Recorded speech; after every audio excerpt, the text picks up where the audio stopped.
Il est 8h19, le petit déjeuner politique ce matin, c'est Emmanuelle Wargon, candidate Ensemble aux législatives et ancienne ministre du Logement. Bonjour Emmanuelle Wargon. Bonjour. Merci d'être avec nous ce matin sur Sud Radio. Premier conseil donc des ministres aujourd'hui pour le nouveau gouvernement. Première polémique déjà, on va en parler. On reviendra également sur l'absence de ministre du Logement à proprement parler qui fait réagir. C'est vrai que sur la question du pouvoir d'achat, sur les législatives qui approchent. Mais d'abord donc cette affaire concernant Damien Abad qui a quitté les LR, qui vient d'être nommé ministre des Solidarités. Il est épinglé par Mediapart pour des accusations de viol, des accusations qu'il conteste avec la plus grande force, je le cite. En l'état, est-ce qu'il peut rester en place ? Moi, je me retrouve bien dans les propos d'Elisabeth Borne qui dit qu'il ne peut pas y avoir d'impunité. On a, grâce à tout le travail qui a été fait ces dernières années, une libération progressive de la parole des femmes, et c'est très bien, parce qu'avant, cette parole était contestée, et c'est bien qu'aujourd'hui, les femmes puissent parler, et que leurs témoignages puissent être pris en compte. Mais pris en compte, c'est par la justice. Donc, je crois qu'il y a eu des plaintes qui ont été classées. Je ne sais pas si la justice est encore en train de travailler. Je crois qu'il y a une nouvelle...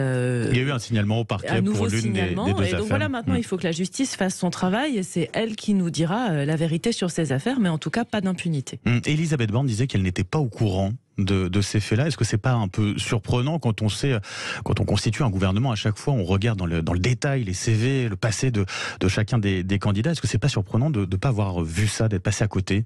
Écoutez, moi je la crois, je connais bien Elisabeth Borne, j'ai travaillé avec elle, c'est quelqu'un de droit et d'intègre. Donc si elle dit qu'elle n'était pas au courant, il n'y a pas de raison de remettre cette parole en cause.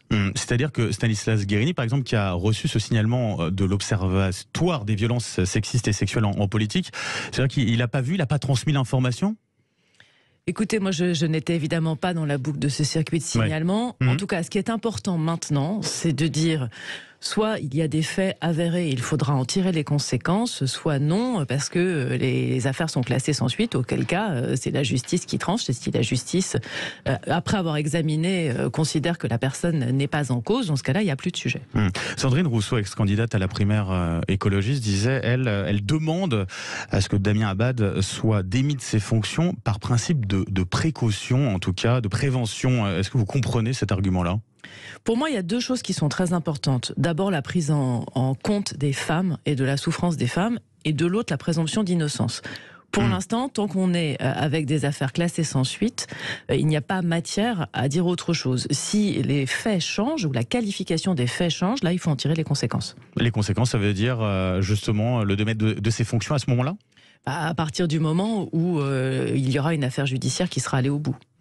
Parce que en ce qui concerne, par exemple, Éric Dupond-Moretti, qui est garde des Sceaux, il est mis en examen. Donc, est-ce qu'il n'y a pas un risque de deux poids, deux mesures ? Si on décide éventuellement sur une mise en examen, si on se projette de Damien Abad, est-ce qu'on ne risque pas d'être sur un deux poids, deux mesures entre les deux ? Non, je ne crois pas. Les affaires sont très différentes. Mais là encore, je pense qu'il faut vraiment que la justice fasse son travail et qu'on y voit plus clair. Autre nomination, Emmanuelle Wargon, qui suscite beaucoup de réactions, c'est celle de Pape Ndiaye, nouveau ministre de l'Éducation nationale. On en parlait tout à l'heure. Certains lui reprochent notamment des propos sur le déni français concernant les violences policières, mais aussi le fait d'avoir participé à des réunions non mixtes, ou encore d'avoir nié l'existence de l'islamo-gauchisme dans les universités. Comment vous réagissez tout simplement à ces attaques ? Pour moi, Pape Ndiaye, c'est d'abord un historien et un chercheur et un bon spécialiste de l'éducation nationale. Et donc, c'est normal qu'il travaille sur cette matière et qu'il ait l'occasion de s'exprimer sur ces sujets. Après, je pense qu'il faut le juger sur ses actes en tant que ministre de l'Éducation nationale. Il a énormément de pain sur la planche. On a beaucoup de sujets. Des sujets très concrets de revalorisation des enseignants, de travail sur l'amélioration des conditions de travail des enseignants, sur l'excellence à l'école partout en France. Donc, je crois qu'il faut dépasser cette polémique, lui faire confiance et lui permettre de démarrer sereinement dans un ministère qui est un ministère très important pour les Français. C'est un profil quand même complètement différent de celui de son prédécesseur Jean-Michel Blanquer. Comment on peut expliquer justement cette différence-là entre ces deux profils ? C'est aussi la force du président de la République et de cette majorité de pouvoir travailler avec des personnes qui ont des profils très différents. Et c'est le cas dans ce gouvernement avec des personnes qui ont des profils très différents. Et c'est toujours la même idée, aller chercher des gens qui connaissent très bien leur sujet, qui sont engagés et qui sont prêts à améliorer les choses pour les Français. Mais est-ce que ça peut pas le risque finalement de faire perdre finalement aux Français cette notion, par exemple sur la laïcité? C'est vrai qu'entre un Jean-Michel Blanquer et puis un Pape Ndiaye, c'est le flou un peu qui existe justement sur ces questions de laïcité. Quel est l'avis du président, d'Emmanuel Macron, à ce sujet-là? Je ne crois pas que ce soit le flou. La laïcité, on a un discours extrêmement clair depuis plusieurs années maintenant. Maintien de la loi de 1905, laïcité pour tous, une laïcité simple, appliquée, universelle. Et le discours n'a pas changé.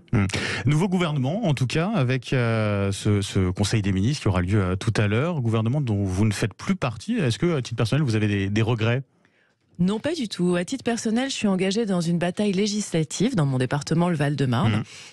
Avec comme ambition d'être élu député.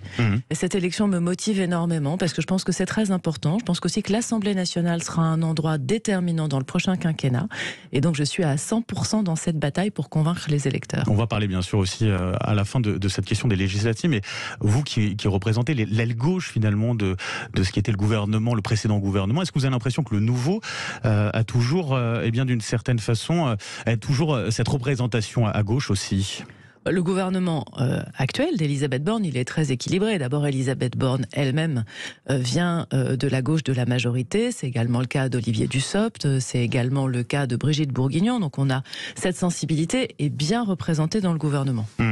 C'est pas le cas, en tout cas, c'est pas l'avis de Jean-Luc Mélenchon qui le dit justement pour ces législatives, qui dit que sur la nomination donc d'Elisabeth Borne au poste de Première ministre, qu'elle a un casier de maltraitance sociale extrêmement chargé. Pour lui, c'est pas quelqu'un de droite. Jean-Luc Mélenchon, pour lui, la gauche, c'est l'extrême gauche ou la gauche extrême ou la gauche de rupture. Et on n'est fondamentalement pas d'accord parce que pour moi, il existe une gauche de gouvernement social-démocrate qui est une gauche qui veut bien affronter la réalité aussi. Et donc c'est sûr qu'on n'est pas d'accord avec Jean-Luc Mélenchon.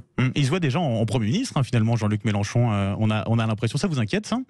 Il se voit tellement dans un fauteuil qu'il d'ailleurs il a même renoncé à se présenter, ce que je trouve curieux, et donc il est passé de « élisez-moi Premier ministre » à « nommez-moi Premier ministre », puisqu'il n'est même pas lui-même dans la bataille des législatives. Je crois qu'il va un petit peu vite en besogne, mais après, cette bataille des législatives, elle est importante. Chaque siège compte, et c'est aussi pour ça que je me présente à la députation, c'est parce que je souhaite faire partie de cette majorité qui se battra à l'Assemblée nationale pour ses idées et contre celle de cette alliance un peu contre nature qui s'appelle NUPS et que moi j'appelle DUP parce qu'en fait il n'y a pas vraiment de contenu. En attendant le Conseil des ministres tout à l'heure, il n'y aura pas de ministre du logement à proprement parler. Est-ce que ça vous a surpris d'une certaine façon? On sait que les professionnels l'ont beaucoup reproché finalement, cette absence de ministère à proprement parler du logement. C'est surprenant, c'est dommage? Alors moi c'est un ministère que j'ai beaucoup aimé, dans lequel je me suis investie pendant 2 ans, qui est un ministère extrêmement important parce que le logement c'est le premier poste de dépense des Français et c'est une préoccupation fondamentale. Alors aujourd'hui, le logement est sous la responsabilité d'Amélie de Montchalin, puisque, comme dans le gouvernement précédent, le logement dépend de la transition écologique. En fait, le logement, c'est un ministère qui est écologique et social et économique. Il porte ces 3 dimensions. Écologique parce qu'il faut faire la transition écologique dans le logement. Social parce que la première question, c'est que tout le monde puisse accéder à un logement de bonne qualité. Et économique parce que c'est 10% des salariés en France, le secteur du bâtiment. Donc c'est un secteur économiquement très très important. Moi je suis sûre qu'il y aura un ministre du logement probablement dans la 2e version du gouvernement après les législatives. Et il sera bien présent du coup, à votre avis, sur la... Après les législatives. Il y a toujours eu un ministre du logement ou une ministre du logement et ce sera donc rattaché à la ministre de la Transition écologique territoriale et c'est très bien qu'il y ait un ministre du logement qui arrive. Et toujours sur le logement, le gouvernement qui réfléchit à un possible gel des loyers, même si Elisabeth Borne s'est montrée plutôt prudente hier en tant qu'ancienne ministre déléguée du logement justement. Est-ce que ça peut être selon vous une bonne solution face au problème de pouvoir d'achat des Français ? Alors, c'est une question qu'il faut examiner de façon très précise. Je sais que Bruno Le Maire démarre les concertations sur le pouvoir d'achat, parce que les loyers sont indexés sur l'inflation et ça dépend comment on indexe les loyers sur l'inflation. Donc je pense que c'est plutôt une question de méthode pour savoir quelle est la base qu'on prend pour éviter d'avoir une spirale où si l'inflation monte puis redescend, les loyers montent et redescendent pas ou redescendent difficilement. Donc en tout cas, à mon avis, c'est une question dont le gouvernement doit s'emparer. C'est-à-dire, parce que la question aussi, c'est tout l'enjeu, c'est d'un côté le pouvoir d'achat des Français et puis de l'autre, on a des propriétaires parfois qui sont des petits propriétaires et qui sont parfois aussi des retraités qui comptent beaucoup sur ces revenus-là. Oui, c'est pour ça que je pense qu'il n'y a pas de solution extrême sur ce sujet. Il faut forcément indexer, mais après ça dépend de comment on indexe. Aujourd'hui, l'indexation est trimestrielle. Oui. Peut-être qu'il faut faire différemment. Avec une hausse très importante justement sur le dernier trimestre. On a deux enjeux de pouvoir d'achat. Le pouvoir d'achat des locataires, qui sont évidemment, il y a beaucoup de locataires en France et qui voient les loyers augmenter. Et puis les propriétaires ne sont pas tous riches. On a aussi des propriétaires qui sont retraités, qui comptent sur les loyers pour leur retraite et qui ont aussi un sujet de pouvoir d'achat. C'est d'ailleurs la raison pour laquelle on va indexer les pensions de retraite sur l'inflation dès cet été. Donc c'est un sujet sur lequel il faut trouver un point d'équilibre en regardant vraiment plus qu'une alternative, quoi. Plus un équilibre. Sur le pouvoir d'achat, justement, ça sera le grand sujet à l'heure du jour, finalement, tout à l'heure du premier conseil des ministres, avec une loi en préparation. C'est quoi les priorités sur ce pouvoir d'achat concernant cette loi? Qu'est-ce qu'on peut attendre finalement là-dedans? Il y a toute la partie énergie pour continuer le bouclier tarifaire sur le gaz et l'électricité. Vous savez que la France est l'un des pays qui protège le mieux.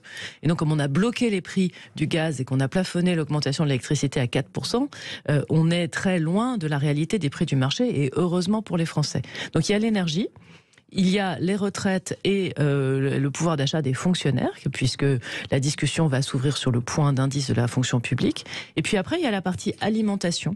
Parce qu'en fait, voilà, dans les postes de dépenses, c'est l'énergie, c'est les courses du quotidien, et puis c'est le logement. Donc la partie alimentation, sur le chèque alimentation, va aussi faire partie des avancées. Le chèque alimentaire, le chèque alimentation, ça fait pas mal de temps qu'on en entend parler, finalement. Oui, là, je crois que ça va aboutir. Plusieurs années. Est-ce qu'on a espoir, justement, que ça aboutisse enfin ? Oui, on a espoir que ça aboutisse. Ça faisait partie des propositions de la Convention citoyenne pour le climat. Oui, ça avait été instruit dans la période précédente. Et là, je pense que ça va faire partie des premières annonces.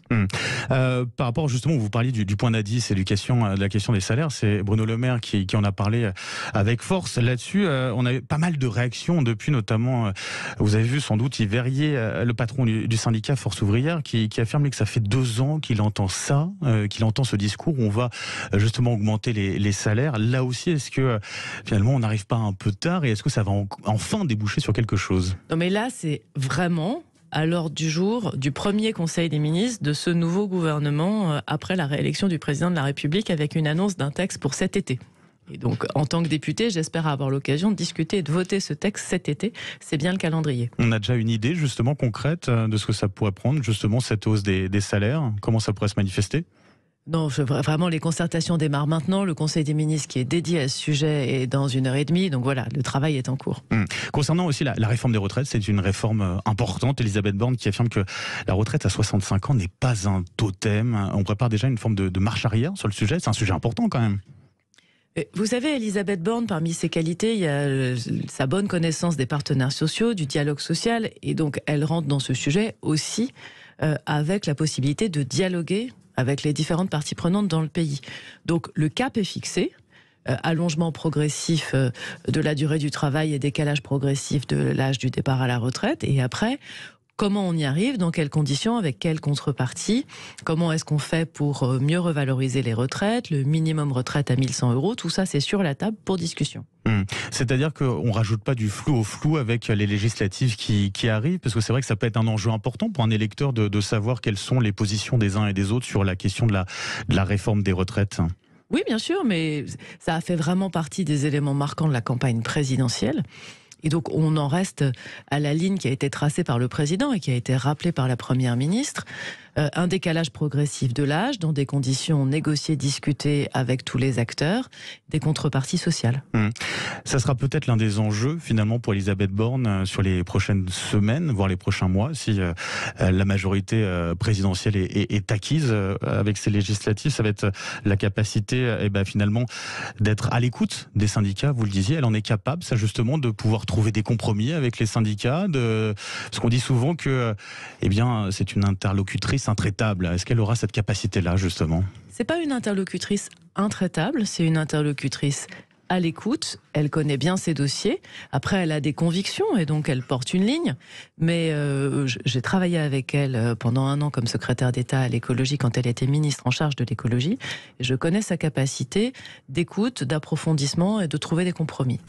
Merci beaucoup Emmanuelle Wargon d'être passée par Sud Radio ce matin. Donc ancienne ministre déléguée du logement, je le rappelle, et puis candidate ensemble aux législatives dans la 8e circonscription du Val-de-Marne. Et on va donner le nom de vos adversaires pour cette élection. Michel Herbillon, député sortant Les Républicains, Éric Pagès de la NUP, Elisabeth Villard, Rassemblement National, Olivier Buclin, Reconquête, Amandine Chêne de Lutte Ouvrière. Voilà, on les a tous nommés. Merci à vous en tout cas d'être passé par Sud Radio. Je vous souhaite une très belle journée.